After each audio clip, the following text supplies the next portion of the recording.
Hey, good morning, friends. Mark Holmes here with my buddy Cowboy Joe Boo, and as always, thank you guys for watching, commenting, and subscribing to the Joe Boo Sports Report. Because without you guys, well, I'd be sitting here talking to myself now, wouldn't I? Now, today's going to be one of those crazy days. Actually, the next few days are going to be kind of crazy. You know, they tell me, don't quit your day job, and I haven't. But I'm actually down taking care of some business on the Red Brick House and some other stuff down in Central Virginia, and got to stop off in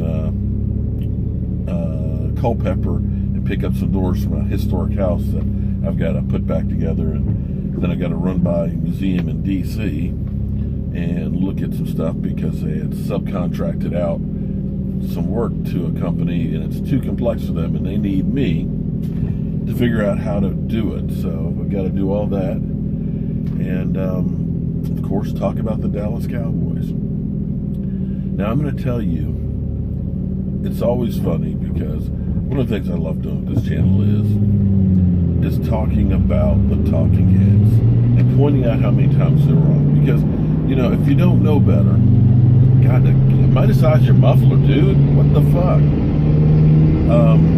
If you don't know better, you think when you're watching ESPN or, you know, NFL Network, and you listen to these guys that are former players, that they actually know what they're talking about. But that's really not the case. And football, I'll give you this, is one of those things that are hard to predict. It's damn near impossible. However, a lot of this stuff is just, they're straight opinionated. They're never going to give the Cowboys credit. We sit here and we look at the power rankings, okay? You know, here it is, New England got their butts kicked on Monday night at home against Kansas City, but yet a lot of these polls still have them as the best team. Some polls have the Cowboys at 6. Now, Chris Sims moved them up to 3rd. I'm surprised by that. But when you look at this team, and I know we've had failure in the playoffs, but when you look at this team that last year had the best offensive line in football.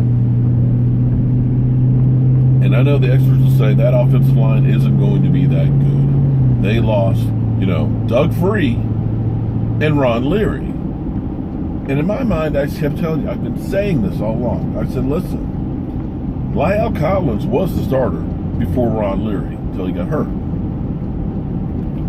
I said right tackle was his position he played in college. Now he's got to get back from being healthy, you know, he has to be back from injury, as well as now the transition from guard to tackle.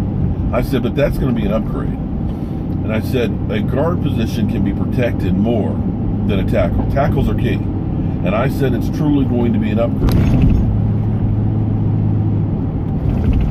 The New York Giants defense is big, they're strong, they're powerful.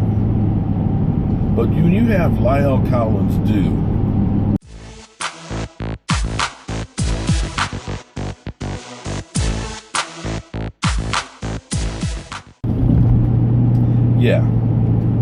that was JPP that he just threw backwards.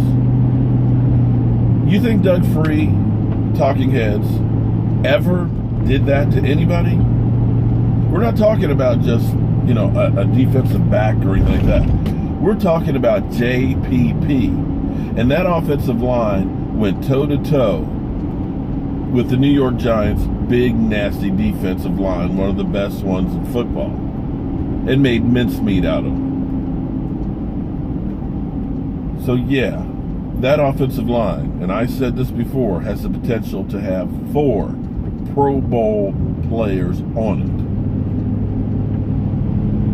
it. I just wonder when, if ever, those talking heads will give those Cowboys any credit.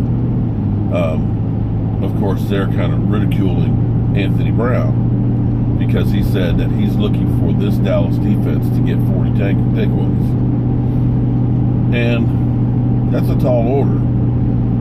But if we continue to get pressure the way they did in this game and can step it up another notch, because I know the Giants' offensive line wasn't great. Eric Flowers, that dude should not be a tackle. That guy shouldn't even be a starter. But if they can continue to put a lot of pressure on it, we start getting some of those guys like Xavier laid the wood, get those guys on the field. Those guys are playmakers. That will help. So it's going to be an interesting season. I don't know if they can make 40, but hey, I'm hoping they at least make 40 sacks, because that number to me is key. But I don't know about you guys. I'm excited. Today is hump day. It's going to be busy, so time is going to fly by for me. And got something actually really big to do tomorrow as well, that hopefully helps me with this channel take it up to a whole nother level. So as always, friends, I want to thank you guys for all your support and everything you guys do here on the J Blue Sports Report. And I hope you guys have a great day.